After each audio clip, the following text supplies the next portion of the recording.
लोग मुझसे भी पूछते हैं कि ओलंपियाड्स करवाने क्यों चाहिए, बच्चों पे अनड्यू प्रेशर क्यों डालना है। इवन मेरे साथ भावेश था जो ओला का फाउंडर है, यूज्ड टू प्रिपेयर, वो भी एनटीएससी स्कॉलर था, उसका brother was also NTSC scholar. जो आउट ऑफ द बॉक्स सोचने की एबिलिटी थी वो बहुत डिफरेंट थी।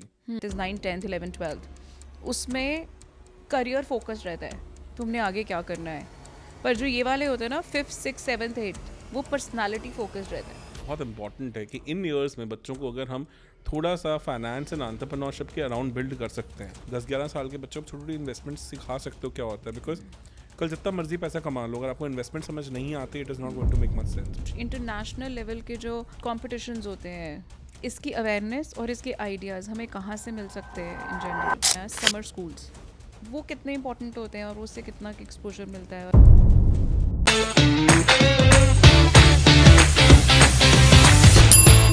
हे welcome to the Swaggo show. और आज हम एपिसोड 2 पे, और मुझे ये सीरीज़ करते हुए बहुत बहुत मज़ा आ रहा है। So today again we have mister Deepak Goyal. मैंने सही बोला है, सर नहीं लगाया। एंड तो हम अपना ना डिस्कशन कंटिन्यू करते हैं, ठीक है।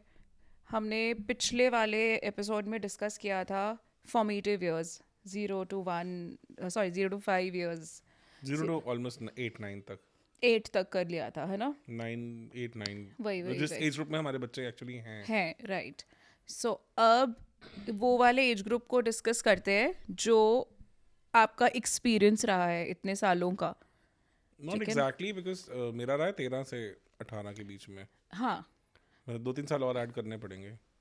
बट आई थिंक बट उस चीज़ को लेकर जो होता है ना, फ्रॉम एज 9 या 10ish से लेकर जो 12 साल का, ये 3-4 साल का जो एक एज है जहाँ पर स्ट्रेस कम है, टेंशन कम है, पर ये बहुत इंपॉर्टेंट ईयर्स हैं बच्चों को वो डिसिप्लिन सिखाने में। डिसिप्लिन से ज़्यादा I think these are the years where kids can experiment a lot more. Exactly. मतलब वो स्पोर्ट्स को लेके, अपनी एक्स्ट्रा एक्टिविटीज़ को लेके, अपने स्किल्स को लेके काम काफ़ी कुछ कर सकते हैं। They have better understanding of things, also not having that much pressure of education studies. तो वो स्कोप ज़्यादा है जहाँ पे आप अगर you are good at certain sports, maybe some other activity, you can develop that skill, वो आप और अच्छे लेवल पे लेके जा सकते हो। मेरा कहने का मतलब यही है बेसिकली कि जो 13, 14, 15 वाले ईयर्स है ना, that is 9, 10th, 11th, 12th, उसमें करियर फोकस रहता है, तुमने आगे क्या करना है। पर जो ये वाले होते हैं ना 5th, 6th, 7th, 8th, वो पर्सनालिटी फोकस्ड रहता है कि आपका फ्लेयर कितनी चीज़ों में बढ़ सकता है ना। तो इस वाली चीज़ में, इस टाइम पे, इस फॉर्मेटिव ईयर्स में आप सबसे इम्पोर्टेंट स्किल किसको मानेंगे कि ये फर्स्ट एंड फॉरमोस्ट है कि बच्चे को उस पर फोकस करना चाहिए। आई थिंक यहाँ पे, जैसे मैंने लास्ट पॉडकास्ट में भी बोला था कि people skill is going to be the biggest skill going forward, तो मुझे लगता है उस चीज़ के ऊपर बच्चे को काम करना चाहिए, वहाँ पे डेवलप होना चाहिए। एक तो टीम स्पोर्ट्स खेलना चाहिए, number 1 is team sports. because so that they learn how to like gel with other people, like difficult pressure scenarios में कैसे एक टीम की तरह काम करना है, कैसे एक लीडर की तरह अपने आप को दिखाना है, वो सारे skills they can develop, because sports teachers you a lot, because वहाँ पे with high pressure scenarios, and not like वो सिनारियो कि आप आईपीएल खेल रहे हो या आप इंडिया को रिप्रेजेंट कर रहे हो, ऐसा भी नहीं है। At the same time you have good opportunities to represent your district, to represent your state, something of that sort, वो चीज़ें भी रहती हैं उन years में, and also learning कि आप कैसे as a team behave कर सकते हो, अपने आप को कैसे लोगों के अंदर जेल कर सकते हो। फिर obviously public speaking also becomes important, because आप तब तक language skill में decently proficient हो जाते हो, आपको कोई ना कोई एक अच्छी language skill बन जाता है, can be your native language also, can be English हो गया, इंग्लिश हो गया, जो भी। तो आप प्लेस का पार्ट बन सकते हो उस टाइम पे, आप डिबेट्स का पार्ट बन सकते हो, आप कहीं ना कहीं स्पीचेस दे सकते हो, कुछ ना कुछ ऐसा जहां आप एज अ पब्लिक स्पीकर थोड़ा और इवॉल्व हो, बिकॉज वो बहुत इंपॉर्टेंट स्किल है and very under estimated skill है। सो यहाँ पर जैसे टोस्ट मास्टर्स तो बड़े एज ग्रुप के लिए होता है ना, तो स्कूल गोइंग बच्चों के लिए कोई ऐसा प्लेटफॉर्म है जो आपको आइडिया हो? उसमें यूथ टोस्ट मास्टर्स क्लब्स हैं, बट वो बहुत लिमिटेड है, इंडिया में भी इतना एक्सप्लोर्ड नहीं है। Do you think we should urge schools to basically? Schools काफ़ी कुछ करते हैं। स्कूल्स में मैंने देखा है कि इवन उनके मतलब यूएन रिलेटेड ऐसे MUNs होते हैं। MUNs होते हैं और बहुत सारी चीज़ें होती हैं जहाँ पे they keep on giving that kind of a platform. मुझे लगता है पेरेंट्स के पॉइंट ऑफ व्यू से थोड़ा पुश इंपॉर्टेंट है, बिकॉज पेरेंट्स को लगता है शायद इतना इंपॉर्टेंट अभी है नहीं, पढ़ाई कर ले, स्कूल में ना सफ़र करे, ये वो सब मार्क्स आ चीज़ें, मार्क्स आ जाए, जाएं, वो सब टॉप कर चीज़ें, लिए. ये क्लासेस कहीं काउंट नहीं होनी. Nobody is going to remember. अगर आप यहाँ पे एक अच्छा पब्लिक स्पीकर बन गए, अच्छा टीम स्पोर्ट्स में अपनी लीडरशिप स्किल्स गेन कर गए, तो वो आपके साथ बहुत लंबे चलने वाले हैं, बहुत लंबे. क्योंकि बिजनेस से लेके जॉब से लेके हर चीज़ में चीज़ें काम आती हैं. You are able to stand out अगर तुम्हारे में लीडरशिप स्किल्स हैं, तुम्हारे में पब्लिक स्पीकिंग स्किल्स हैं, वो सब चीज़ें, तुम्हारा कम्युनिकेशन अच्छा है, तुम लोगों से इंटरेक्ट कर सकते हो, तुम एक ऑडियंस को एड्रेस कर सकते हो, बिल्कुल. तुम एक टीम प्ले बिल्ड कर सकते हो. ये तो बहुत बड़े स्किल्स हैं, मतलब they are lifelong skills. मतलब वो Right. हमेशा backbone of your skill set रहेगा, हमेशा, जिनके ऊपर फिर then you can build multiple things. फिर अलॉन्ग विद दैट काफ़ी लोग कोशिश करते हैं कि बच्चों को अर्ली एजेस में कोडिंग सिखा दें, ये कर दें. आई डोंट थिंक सो कि 8th क्लास से पहले कोडिंग करने की कोई ज़रूरत पड़ती है. करना है तो आप प्रॉब्लम सॉल्विंग स्किल इंप्रूव करवाइए, लोगों को, बच्चों को पजल्स करवाओ.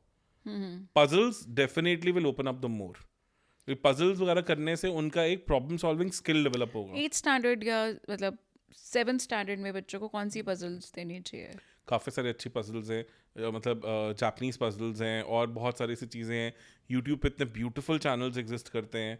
Will try to share that in our description उस एंड पे एक ऑल. रील बना देती हूँ मैं. हाँ, maybe you can make a reel on this जहाँ पे they can actually do lot of puzzles. बाकी even मतलब जो इंडियन ऑथर्स अच्छे हैं, शकुंदा देवी एंड ऑल, जहाँ पे मैथ्स के अच्छी पजल्स हैं, something which may be intrigues them. 9th class onwards Arthur angel जैसी बुक एग्जिस्ट करती है, बट वो उन जूनियर क्लासेस के लिए इतनी इंपॉर्टेंट नहीं है. Right. मतलब आप स्कूल में ओलंपियाड जो उनमें पार्टिसिपेट कर सकते हो, मतलब something Yes. Where you kind of get more exposure to I these. Think जो इनिशियल ईयर्स में होता है ना, लोग मुझसे भी पूछते हैं कि ओलंपियाड्स करवाने क्यों चाहिए, बच्चों पे अनड्यू प्रेशर क्यों डालना है.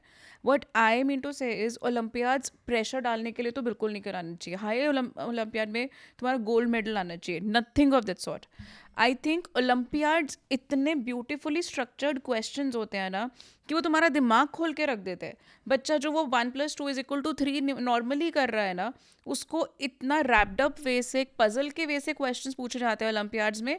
मुझे इम्पॉर्टेंट ये होता है कि वो ओलंपियाड की एक सब्जेक्ट की एक सिंगल बुक अगर वो कर रहा है ना, जैसे आपने बोला कि पजल सॉल्व करना चाहिए, उससे दिमाग खुलता है. I am really happy mom.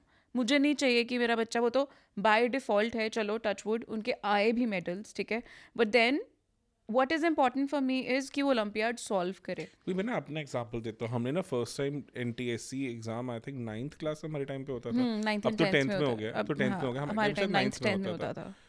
तो फर्स्ट टाइम मैंने एनटीएससी के एग्जाम के अंदर जाके देखा था कि इस तरह के क्वेश्चंस भी होते हैं. मैं तो रो पड़ी थी. मेरे को कुछ भी आइडिया नहीं था. I was topper in the class, मुझे कुछ नहीं आता था. आई सेड ये क्या है, मेरी तो नहीं, चलो मैं तो टॉपर भी नहीं था, मैं आसपास तो भी नहीं था. और हमारा ना स्कूल था सेंट पीटर्स एकेडमी पटियाला, तो देयर वाज अ ट्रेडिशन कि हमारे हमेशा एनटीएससी स्कॉलर्स निकलते थे एंड ऑल होता था. आज वाज द ओनली बैच 0. पूरी क्लास को स्टेज पे बुलाया था, बेइज्जती मतलब करने बेइज्जती करने के लिए. मतलब obviously that's also very toxic, I personally believe. और हम हंस रहे हैं एंड ऑल, कहते थे इकलौता बैच है हमारी हिस्ट्री में स्कूल में जिनका एक भी एनटीएससी में कुछ नहीं हुआ. But then but I've seen people, जितने भी मेरे साथ आईआईटी में पढ़ते थे सब थे com science and all, majority of them were NTSC scholars, majority of them.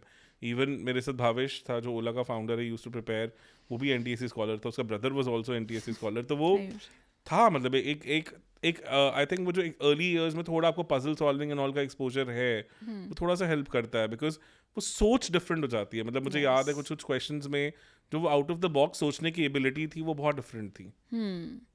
Similarly I guess जो ये वाले एज ग्रुप जो है, आई थिंक हमने तो अपने बच्चों से grade 1 से ही शुरू कर दिए थे ओलंपियाड्स, ठीक है, बट आई थिंक उसमें हम प्रेशर नहीं डालते. And I am the way we are, I think हम प्रेशर तब भी नहीं डालेंगे जब वो और बड़े हो जाएंगे.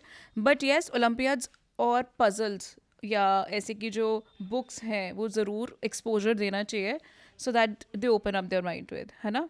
सो now I am coming on to, जैसे अभी हमने कहा कि ये वाली स्किल्स तो see, but I feel definitely शुरू से ही इम्प्रूव करनी चाहिए. पीपल स्किल, कम्युनिकेशन स्किल, और ये आपने अच्छा ऐड किया है कि हमें उनको ओलंपियाड्स और पजल्स एंड प्रॉब्लम सॉल्विंग जो बुक्स होती हैं, टीजर्स होते हैं, वो सॉल्व करवाने चाहिए.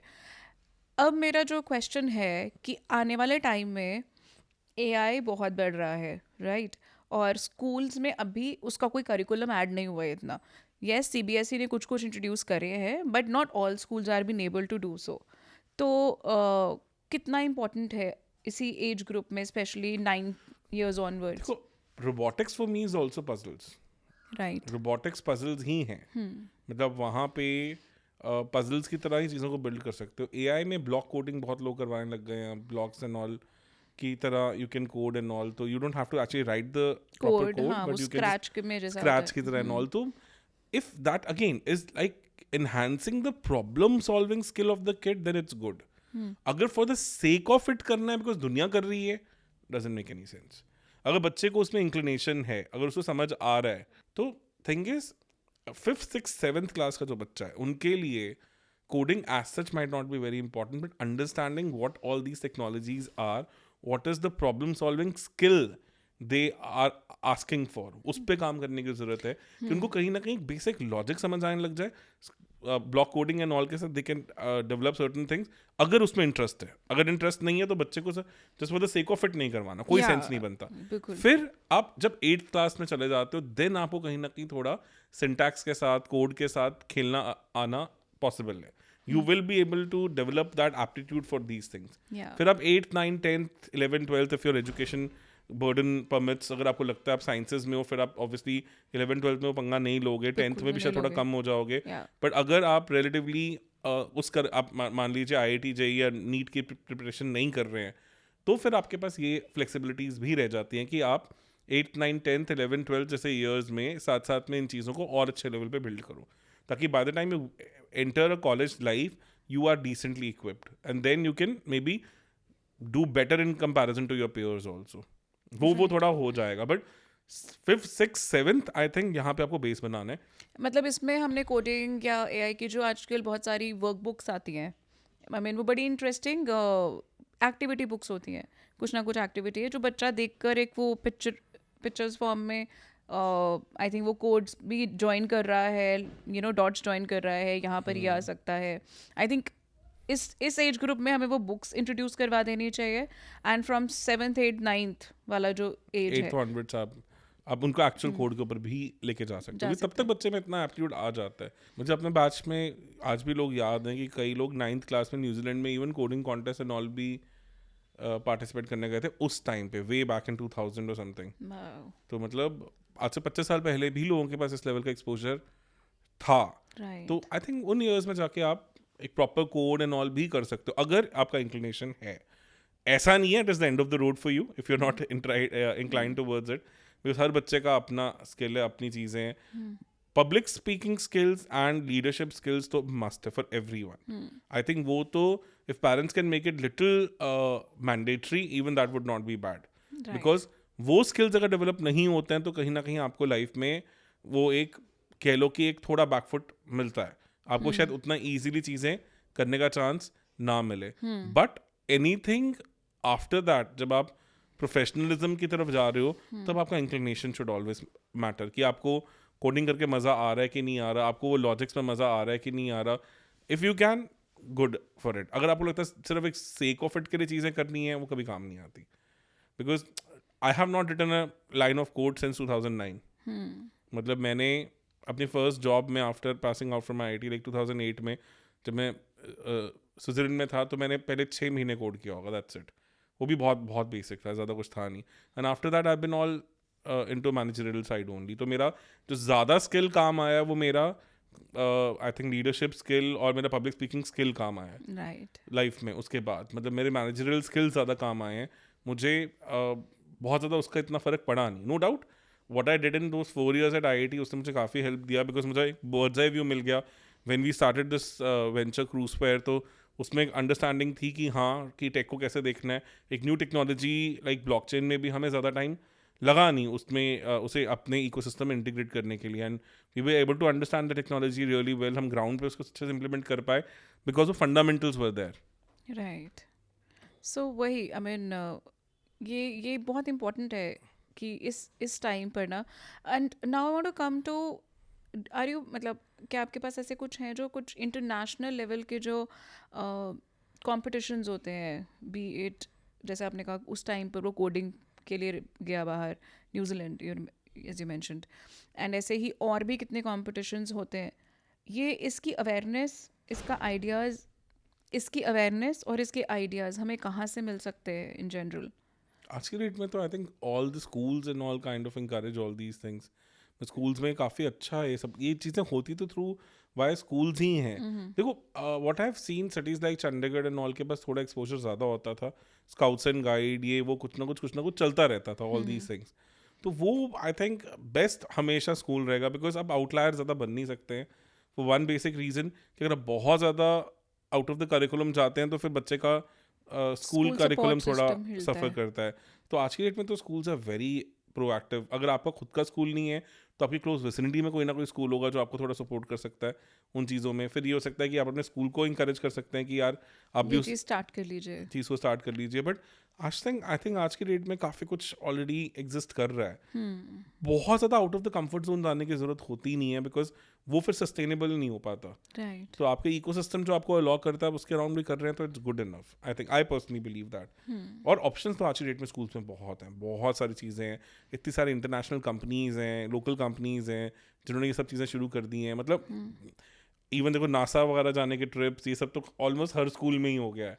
इट्स लाइक मैं टू बी ऑनेस्ट इतना ज़्यादा उसे फेवर में नहीं हूँ बिकॉज मुझे नहीं लगता कि बहुत ज़्यादा उनसे एक्सपोजर मिलता है. The kind of cost that they have to bear, मतलब lot more can be done in that cost because cost for that thing is way too much कि वो पेरेंट्स के लिए भी कई बार बहुत ज़्यादा अनड्यू आई थिंक प्रेशर बन जाता है कि just to be in the league they also have to send their kids and all. तो मुझे नहीं लगता वो इतना ज़्यादा उनको मतलब प्रेशराइज करने की ज़रूरत है अपने आप को कि हाँ हमें भेजना ही भेजना है. और it is more of a status symbol in most of the cases than the value it brings because our simulations exist करती हैं, सब करते हैं. They can give you almost the same idea about what it is and it is much cheaper, much more practical. And जब बच्चा बड़ा होगा तो फॉरेन ट्रिप्स ये सब कुछ करेगा, सब होगा. तो you don't have to like कि फॉरेन ही भेजना है should be the thing. वो I don't think so. It's too much of a cost for not much of a value addition. एकदम आपसे बात इस वाली डिस्कशन से ना एक मुझे वो ध्यान में आया, समर स्कूल्स स्पेशली बहुत लोग फॉरेन भेजते हैं 3 मंथ्स के जो समर स्कूल्स होते हैं.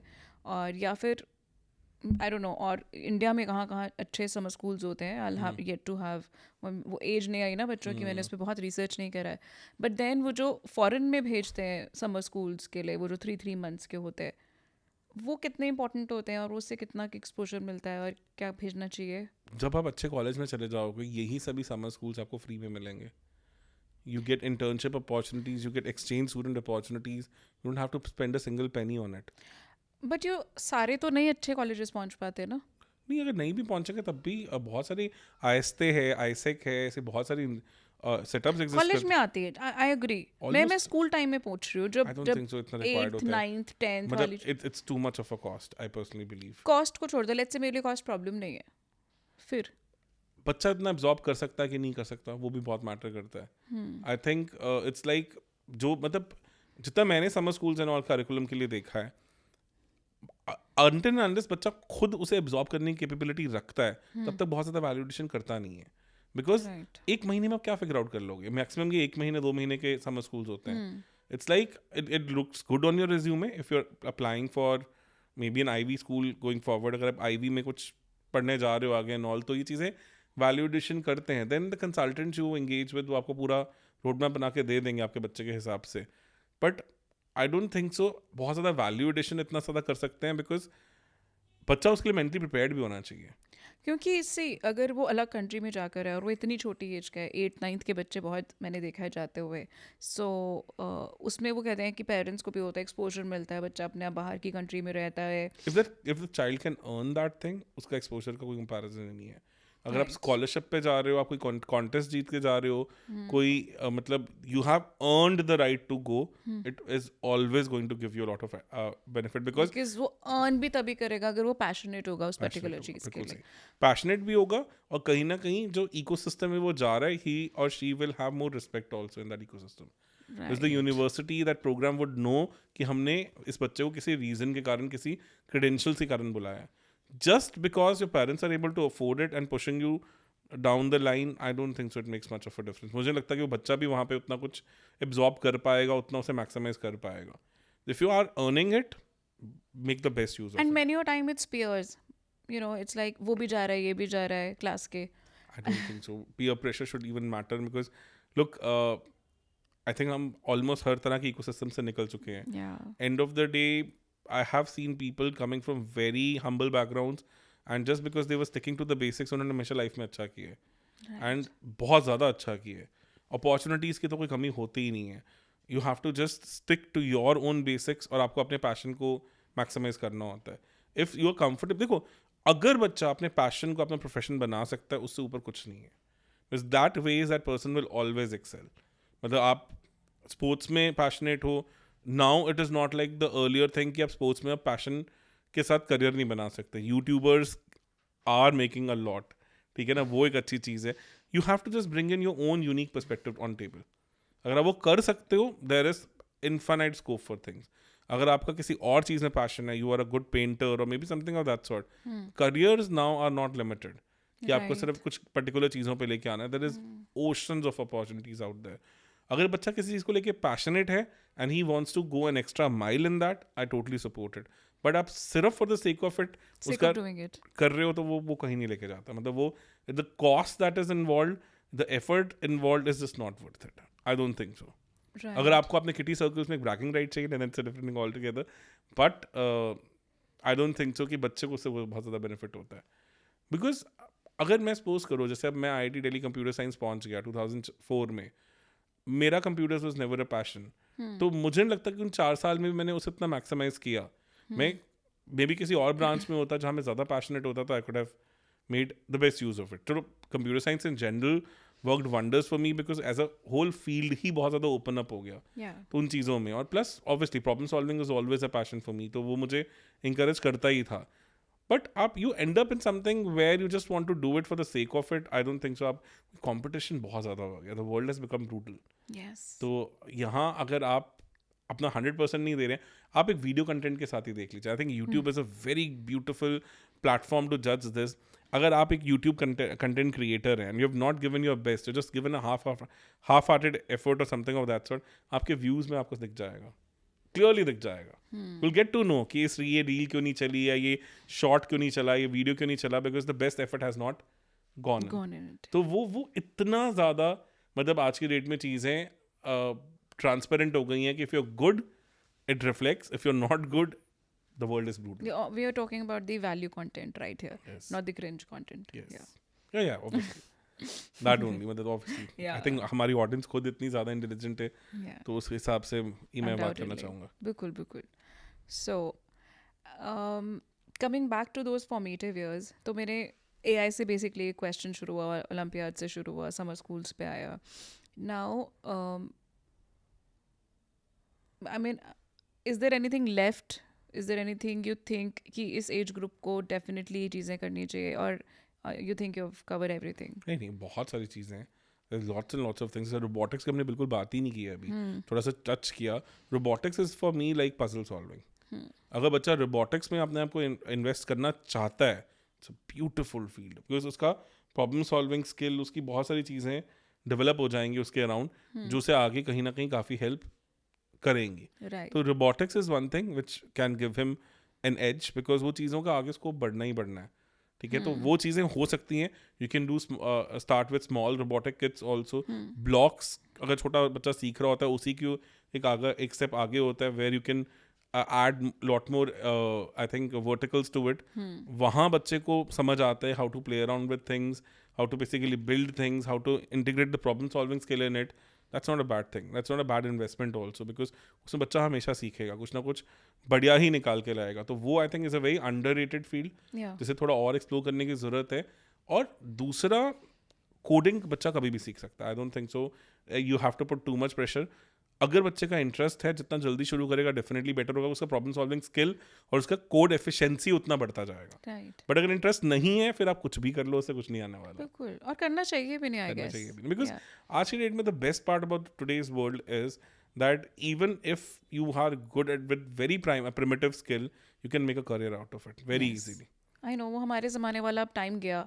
मेडिकल, नॉन मेडिकल, कॉमर्स और आर्ट्स, अगर तुमने IAS की तैयारी करनी है तो एक और चीज़ मुझे दिखती है कि बहुत इंपॉर्टेंट है कि इन ईयर्स में बच्चों को अगर हम थोड़ा सा फाइनेंस एंड एंटरप्रेन्योरशिप के अराउंड बिल्ड कर सकते हैं, अगर उनका इंक्लिनेशन है, तो दैट विल मैं बी रियली तो अमेजिंग। इस पर पूरा एपिसोड चाहती हूँ सर, सच्ची बोलूँ तो, बिकॉज ये बहुत ही इम्पोर्टेंट टॉपिक है. And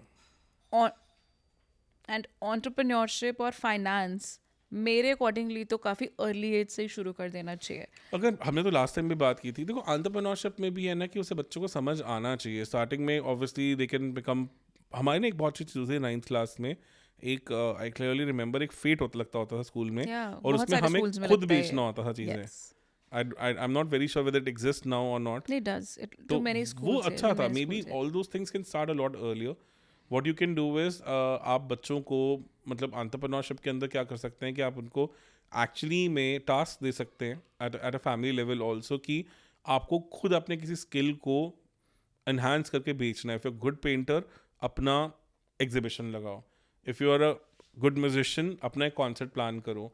but let them handle the entire thing. Right. Let them, it can be done during summer vacations also, so that कि उनके ऊपर वो प्रेशर ना हो. They should be relatively at ease with themselves. Lot can be done उन चीज़ों में. So basically आप कह रहे हो जैसे कि हमें ये अच्छा आइडिया है, यू नो, फेट, जैसे आप बच्चे को इनकरेज करना चाहिए या अपना जो भी कोई प्रोडक्ट बनाकर उसको इनकरेज करना चाहिए कि वो उसको प्रेजेंट करे उसको. समर वेकेशंस में definitely you can integrate all these things, because कुछ तो बच्चा यूनिक करे, कुछ तो नया सीखे, कुछ तो समझाए उसे चीज़ें. बिकॉज एंटरप्रेन्योरशिप वगैरह हमारे टाइम पे इतनी सेलिब्रेटेड नहीं थी, एंड हमें बहुत लेट चीज़ें समझ आने लगी. मतलब I clearly remember some of my friends who are like top VCs now, just top venture capitalist हैं, वो फाइनल ईयर तक ये नहीं जानते थे कि बिजनेस प्लान में एक रेवेन्यू मॉडल भी होना चाहिए. मतलब आप सोचो कि इतनी चीज़ें वियर्ड थी उस टाइम पे. तो ये अभी मतलब भी इशू है. हमने स्टार्टअप सबमिट किया जिसमें women came to present their idea. They were so thorough with their ideas और इतने पैशनेट थे और इतने यूनिक आइडियाज़ थे कि मज़ा आ गया सुनकर. बट उनको बेसिक जो शीट है ना, P&L शीट, कि कहाँ पर कॉस्ट आ रही है और कितना तुम्हें प्रॉफिट कैसे कैलकुलेट करना है आफ्टर टैक्स, उसका कुछ आइडिया ही नहीं है. सो तब मुझे ये सच में फील हुआ कि यार हम ना कहते हैं कि कॉमर्स करो तो तुम P&L शीट बनानी सीखोगे, बट आई थिंक ये बहुत अर्ली एज पर. even small things like investing also they can start early. But I don't Yes. think so it's bad. या 10-11 साल के बच्चों को छोटी छोटी इन्वेस्टमेंट सिखा सकते हो क्या होता है. बिकॉज कल जितना मर्जी पैसा कमा लो, अगर आपको इन्वेस्टमेंट समझ नहीं आती, it is not going to make much sense. Because आप अपनी जॉब, अपने बिजनेस से उतना नहीं कमाते जितना आप इन्वेस्टमेंट से कमाते हो. राइट. तो people like Warren Buffett and all they started early, yes. और it's good they start early and go slow. या आराम से वो छोटी छोटी चीज़ें करें, समझें. At least they should start understanding what the basic principles of these things are. या एंटरप्रेन्योरशिप क्या है, इन्वेस्टमेंट्स क्या हैं, कैसे करते हैं. Maybe as low as 100 रुपये से शुरू कर सकते हैं. Maybe parents can do some play around that. कुछ ना कुछ छोटी छोटी चीज़ें कर सकते हैं ताकि उनको बेसिक फंडामेंटल्स बेस समझ आना शुरू हो इन चीज़ों का. बिल्कुल. ये है क्या, बहुत ज़रूरी है, बहुत बहुत ज़्यादा ज़रूरी है. I think I'll make a note of it. We'll find out the best resources and we'll definitely make a reel on this as well, कि ऐसे resources कहाँ हैं जहाँ बच्चे अपने आप को more polish कर सकते हैं. और अगर मुझे कोई अच्छे resources नहीं मिले तो I think we should do something about it. Definitely, we will definitely plan something about it. Yeah. So 9th-10th, हाँ. my I think, zone. yeah, अब I'm coming to your zone basically. मेरा थोड़ा different perspective है. अब बहुत ज़्यादा India level पे exploit हो चुका है. बच्चों को बहुत ज़्यादा एजुकेशन हैवी कर देते हैं उसमें, मतलब ये करा वो करा. आई don't think so it makes much of a difference. Because coaching institution में तो 6th 5th क्लास से प्रिपरेशन शुरू हो जाती है. That is very bad. Yeah. That's Because- very, very sad. And you know the problem is those people are not even hireable, जो कल Imagine. Top colleges में भी जाते हैं, बिकॉज उनके अंदर वो EQ ही डेवलप नहीं हुआ होता. आप वो सोचो उस बच्चे की जर्नी, उसका वैसे ही बचपन तो गया क्योंकि वो पेरेंट्स ने बोला भी 5वीं या 6वीं से शुरू कर दो IIT की तैयारी या मेडिकल की तैयारी करना. और फिर जब वो बड़ा हो गया, कॉलेज में गया, तब भी वो एक बुकवर्म है, और जब वहाँ से निकला तो उसको कोई कंपनी हायर नहीं कर रही है. मतलब companies want to hire people जिनकी एटलीस्ट एक लाइफ है बियॉन्ड वर्क. बिकॉज लाइफ नहीं होगी तो वो अपनी टीम के लिए बहुत बड़ा पेन होएगा.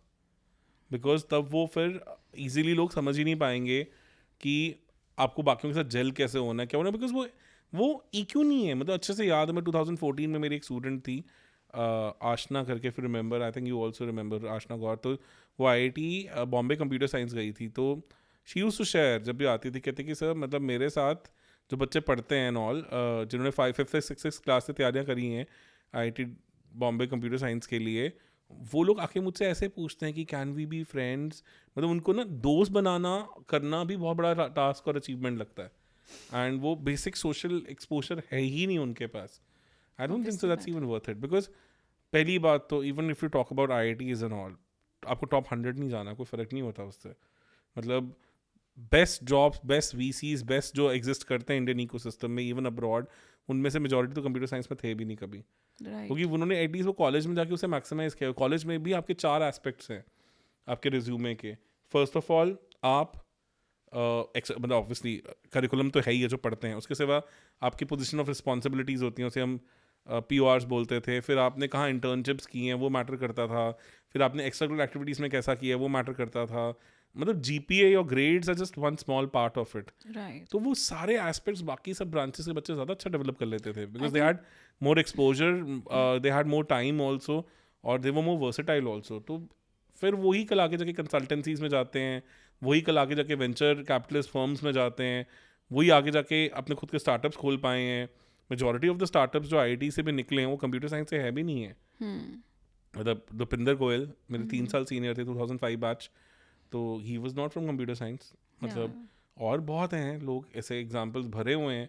तो they were able to experiment more, they were able to learn more during their IIT days also. तो इट्स वेरी इंपॉर्टेंट कि आपको 9th-10th में बच्चों को अगर एक स्किल सिखाना है, मैथ्स, प्रॉब्लम सॉल्विंग होगी, वो आप अच्छा एक्स्ट्रा ऑर्डिनरी भी करवाना चाहते हो करवाओ. इसमें भी ना मैथ्स की जगह में पेरेंट्स के लिए पर्टिकुलरली आई थिंक क्विजेज और टीजर्स और यहाँ थोड़ा थोड़ा आप सीरियस लेवल मैथ्स में भी जा सकते हो, बिकॉज यहाँ अगर बच्चा मैथ्स में कुछ एक्स्ट्रा भी करता है तो वो एडवांटेज देता है. तो वो तो सिर्फ नॉन मेडिकल के लिए नहीं हुआ. हाँ, अगर नॉन मेडिकल मेडिकल के लिए आप सोच रहे हो, क्योंकि वहाँ आपका फिर प्रॉब्लम सॉल्विंग स्किल थोड़ा ऊपर होना चाहिए बाकियों से, कि bye the time you come into 11th आपके पास वो एज होना चाहिए कि आप उन चीज़ों के थ्रू भी देख पा रहे हैं. तो कॉमर्स में अगर बच्चा इंटरेस्टेड है, आई डोंट थिंक सो इतना मैटर करेगा. फिर नहीं मैटर करेगा. आई don't think so, because problem solving skill तो लाइफ लॉन्ग ही मैटर करती है. कल कॉमर्स के ही बच्चे होते हैं जो स्टार्टअप्स काफ़ी खोल रहे हैं, जो फिर आगे जाके आर्ट्स या I missed saying arts, but हाँ मतलब वो थोड़ा मैटर करता है, but then you can go little light on that also. मतलब इतना नहीं. साइंसेस वाला बच्चे को तो 9th-10th में मैथ्स को हैवी करना पड़ेगा. अब आप सिर्फ 9th-10th की बात कर रहे कहोगे कि मेडिकल वाले बच्चे को तो मैथ्स की जरूरत ही नहीं आगे, बट फिजिक्स है ना, तो फिजिक्स में आपका वो प्रॉब्लम सॉल्विंग स्किल काम आ जाएगा जो मैथ्स में आपने किया है. इसलिए आप डरोगे नहीं एटलीस्ट जब कैलकुलस ये सब चीज़ों का यूज आएगा. 9th-10th में कोई बुक्स या कोई रिसोर्सेज आप मैंने आर्थर एंजल बोला था, बहुत डिफिकल्ट बुक है, उतनी ज़रूरत नहीं है. इंडियन ऑथर्स की बहुत सारी बुक्स आती हैं एक्स्ट्रा एंड ऑल. फिर ओलंपियाड्स एज आई सेड वो तो है ही है हमेशा, थोड़ा एक्स्ट्रा जाने की ज़रूरत है एंड ऑल, और कुछ नहीं है. मतलब फिर साइंस में हमारे टाइम पे लखमीर मंजीत कौर लखमीर ऐसे कुछ आती, इफ आई रिमेंबर, वो अच्छी बुक्स होती थी, वेरी गुड बुक्स. तो ऐसा है, मतलब ऑलमोस्ट हर स्कूल हर इकोसिस्टम में एग्जिस्ट करती हैं. थोड़ा एक्स्ट्रा करो, थोड़ा ज़्यादा जाओ, it will give you edge if you are a science student. Otherwise बाकी कुछ मैटर नहीं करता. मतलब हमने ना एजुकेशन को बहुत बड़ा हुआ और बहुत बड़ा वो बना दिया, इतना है नहीं है. जितना अगर बच्चा एक ऑलराउंडर है उसको जितनी वैल्यू है उतनी आई डोंट थिंक सो कि अगर आप वन डायमेंशनल आपको इतना फ़ायदा होगा. पैशनेट उस चीज़ को लेके फिर कोई नुकसान नहीं है. अगर इंसान किसी भी चीज़ को लेके, अगर एजुकेशन को लेके पैशनेट, तो हमें उसे धक्के से किसी और चीज़ में नहीं घुसाना है. कोई पैशनेट है तो कुछ ना कुछ अच्छा कर ही जाएगा. But now we are living in a world where building your passion into your profession is possible. तो अगर एक पेरेंट बच्चे की उस जर्नी को उस तरह से स्ट्रीमलाइन कर सकता है, उससे अच्छा काम नहीं हो सकता. मतलब आपने उस बच्चे की जिंदगी नहीं, उसके आने वाली जनरेशन्स की भी जिंदगियां बना दी फिर, क्योंकि वो सारी जिंदगी वो एक ब्लिसफुल फीलिंग में रहेगा कि मैं अपने पैशन को अपने करियर की तरह चूज कर रहा हूँ. फिर वो अच्छा कर ही लेगा, कुछ भी होगा उसमें अच्छा कर लेगा. अब चीज़ें उतनी लिमिटेड नहीं रही हैं. The digital world has changed everything for that matter. यहाँ तो मुझे ऐसा लगता है कि बच्चों को जो ये एंटरप्रेन्योरशिप वाला हमने फ्लेयर कहा कि आई एम गोइंग बैक थोड़ा सा, तो उसके साथ तो जो सोशल मीडिया वाला एंगल है ना, वो बच्चे बाय डिफ़ॉल्ट जो होते हैं वो तो आजकल अपने आप में आ रहे हैं. पर आई थिंक छोटे छोटे बच्चे अब कंटेंट क्रिएटर्स भी बन रहे हैं. आई डोंट थिंक सो इतना ज़्यादा उसे इंकरेज करना चाहिए, बिकॉज वो थोड़ा maybe I think I have to take it with a pinch of salt. Australia में तो 16 ईयर्स तक का सोशल मीडिया ही बैन कर दिया है awesome. experience. मतलब they have made it a compulsion now. So I think real world interactions will make them better Yes. if it can happen. And becoming a content creator at an early age is not going to give them easy life ahead, because social media is brutal. It's very brutal. Because I think we both are dealing with it. मतलब मैं simple सा example देता हूँ कि हम Mumbai I think Punjab की team का कुछ एनालिसिस कर रहे थे आईपीएल का, and I just missed one point. Miss भी किया था, मतलब I was not in that zone. And लोगों ने कमेंट्स कर करके जो हाल किया, मतलब अगर आप practically speaking, people are very toxic when it comes to social media, very toxic, very difficult to handle also. And वो उनके लिए वैलिडेशन है क्या नहीं है. They want to I think brag about it in their own circles कि look वो बंदे को मैंने करेक्ट किया, ये किया, वो किया. I don't know how it works, but it is there. तो अगर बच्चा इतनी जल्दी उस स्क्रूटनी में फंस गया तो it is very difficult, because हमारा ह्यूमन माइंड इतनी स्क्रूटनी के लिए प्रिपेयर्ड ही नहीं होता. तो it's not going to make them mentally tough. It is going to make them a lot more insecure. So if we can take them little away from social media, it'll be better. They develop their skills once they're in that age group, jahan they can understand the social aspect of it also, the negative aspect of it also. फिर आप उनको exposure दो, फिर आप उनको content creator बनाओ, जो मर्जी करना है. It's not a bad thing, because digital asset उतना important होगा कल जितना physical asset है. Right. अगर आपके पास 1 million followers हैं गोइंग फॉरवर्ड, आपने 6-7 साल में बिल्ड की है, तो वो एक बड़ी सी प्रॉपर्टी लेने के बराबर ही है. उसमें से अगर 5%, मतलब 50,000 people are your ardent followers, जिनके सब $10 की है, मतलब इट्स लाइक 800-900 रुपये की एक मास्टर क्लास रख सकते हैं, तो like $500,000 in one single master class. Yeah. So it's like 5-6 master classes per year and you are making generational wealth. Yeah. तो ये चीज़ें इंपॉर्टेंट है, मैं नहीं कह रहा हूँ नहीं इंपॉर्टेंट है, but there is an edge to it, there is some maturity required. Otherwise ऐसा ग्राफ जाएगा और फिर जब डिप करेगा उसके बाद बच्चा कभी उठ नहीं पाएगा. तो you need to have that maturity to understand कि आप इतना प्रेशर, इतना स्क्रूटनी, इतनी always being under the social media आए अपने आप को रख पाओगे कि नहीं रख पाओगे. Right. वो I think in formative years में too much to ask from a kid हो जाता है. राइट.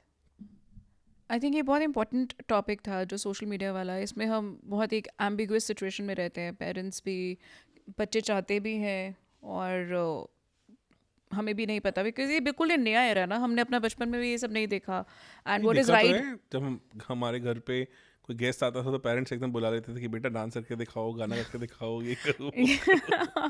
और आई मीन दैट वाज, या हमारे पेरेंट्स करते थे, पर हम खुद से सोशली कैसे अपने आप को प्रेजेंट कर सकते हैं. तो आज मतलब मुझे याद है, मेरे को मेरे कज़न्स ही कहते क्या दीदी आपके टाइम के वो इंस्टाग्राम नहीं था, कोई फेसबुक नहीं था, कभी हम आपका डांस ही नहीं देख पाए वैसा, you know. When I used to be into dancing a lot. So और जब नेशनल्स, इतना कुछ एक जर्नी थी वो बिली, वो कहीं पे डॉक्यूमेंटेड नहीं है, वो कहीं पे शेयर नहीं करी है. और क्योंकि इट वॉजंट देयर सच, इतना कुछ था नहीं, वो इतना बड़ा सा हैंडी काम ले लेके घूमते थे हम लोग. सो अब द थिंग इज, हमारी जो जनरेशन बहुत होता है यार. मैं तो अपने क्रिकेट का कुछ भी नहीं है मेरे पास, सर्टिफिकेट्स का नाल तो कभी ध्यान भी नहीं रखा, क्योंकि सोचा ही नहीं कि क्रिकेट के सर्टिफिकेट्स कहीं काम आएंगे. बिकॉज हु केयर्ड, मतलब उस टाइम पे तो लगता नहीं था इनके बेसिस पे कुछ हो सकता है. तुम डिस्ट्रिक्ट खेल लिए, तुम स्टेट के लिए सिलेक्ट हो गए, how does that even matter. और ना कोई इतना सोशल मीडिया पे कुछ था, ना मेन स्ट्रीम मीडिया में कुछ खास कवर होता था उस टाइम पे, तो कुछ भी नहीं था. इनफैक्ट हमारे बाद कवर होना शुरू हुआ. हम लोग ना इतने ऑब्सेस्ड नहीं थे ये छोटी छोटी उस चीज़ों से. आई रिमेंबर, मुझे एवरीबडी नोज द स्टोरी कि वाइस प्रेसिडेंट से अवार्ड मिलना था और मैं शॉपिंग करने गए थे.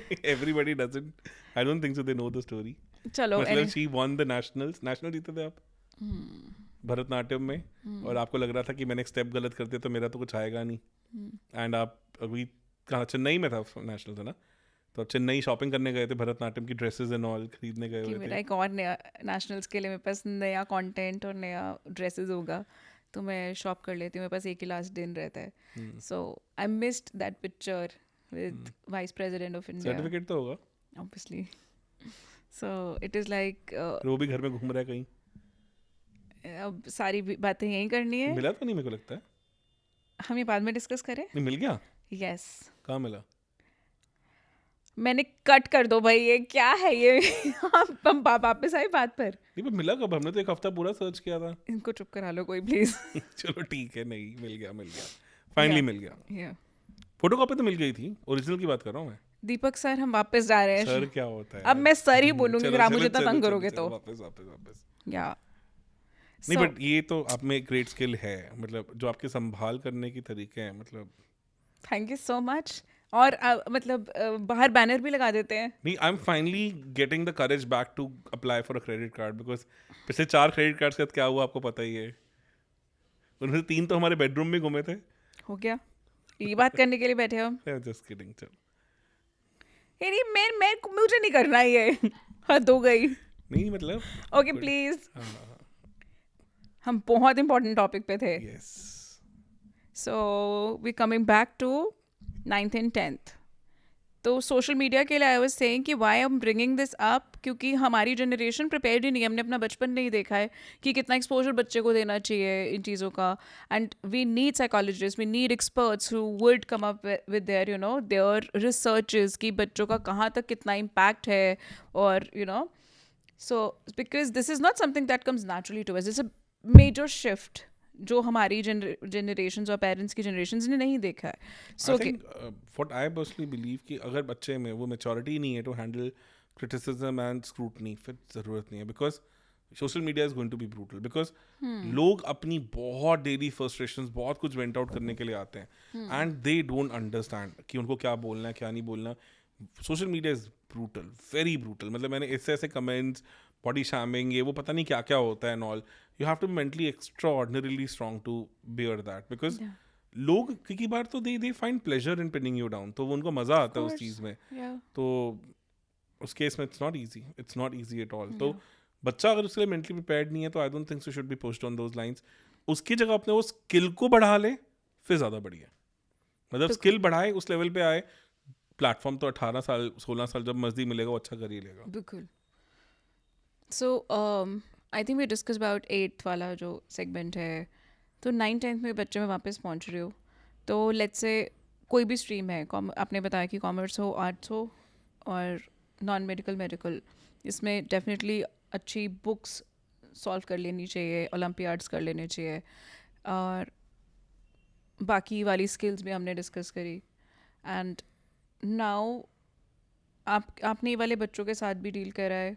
What do you think, anything extra? एक चीज़ जो लोग गलती करते हैं, अपनी एक्स्ट्रा करिकुलर एक्टिविटीज़ को लॉकर में डाल कर रख देते हैं. वो ज़रूरत नहीं है. मतलब वो बहुत अमेजिंग स्ट्रेस बस्टर है.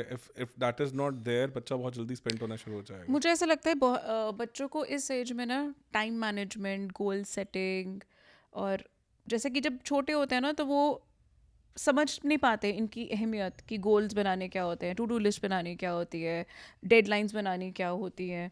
बट आई थिंक एक रूटीन या एक अपनी लाइफस्टाइल चेंज है ये, कि जो कहते हैं ना कि आप गोल्स बना कर रखो, उसको डेडलाइंस बना कर रखो.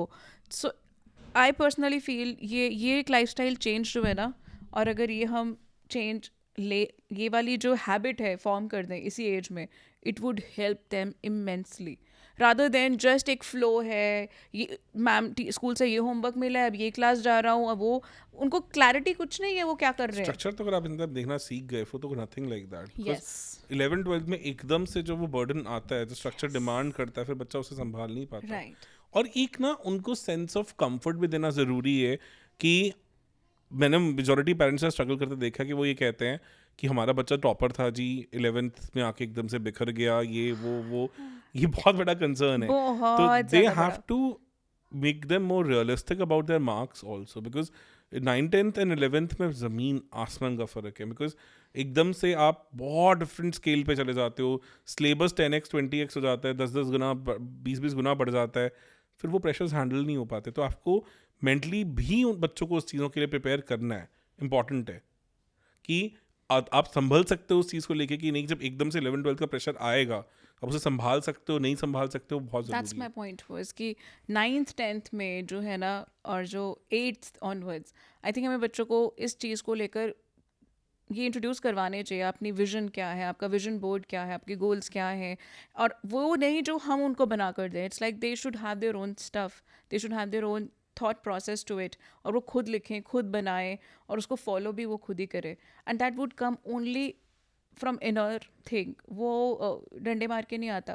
पॉसिबल नहीं है. हाँ. और उसके बाद एक्सेप्टेंस, रियलिटी चेक ऑल्सो, कि once they'll go into the competitive classes, things are going to be very different for them. It's not going to be easy because उस time पे बच्चा एकदम से handle नहीं कर पाएगा सब चीज़ें. So I think on this note, हम इस discussion को continue करेंगे for the 11th and 12th as well.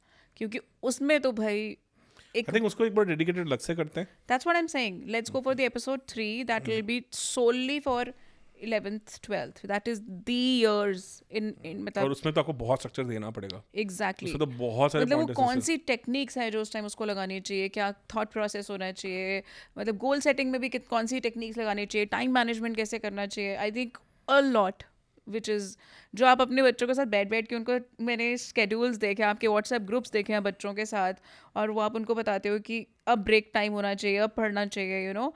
And it's so waste when I used to see your chats कि काश मेरे पास ऐसा मेंटोर होते, यू नो. मैं भी मेडिकल में कुछ कर जाती, अब डॉक्टर होती. ये बच्चे पे होता है, ऐसी बात नहीं है. बच्चे में वो ज़ील भी होनी ज़रूरी है. मतलब आप में भी थी, मैंने नहीं कहा कि आप में ज़ील नहीं थी, आप में तो बहुत ज़्यादा. कट. अब ना मेरा दुखती रहा छेड़ दिया आपने. मैं ये इसको यहाँ पर रोको मेरी.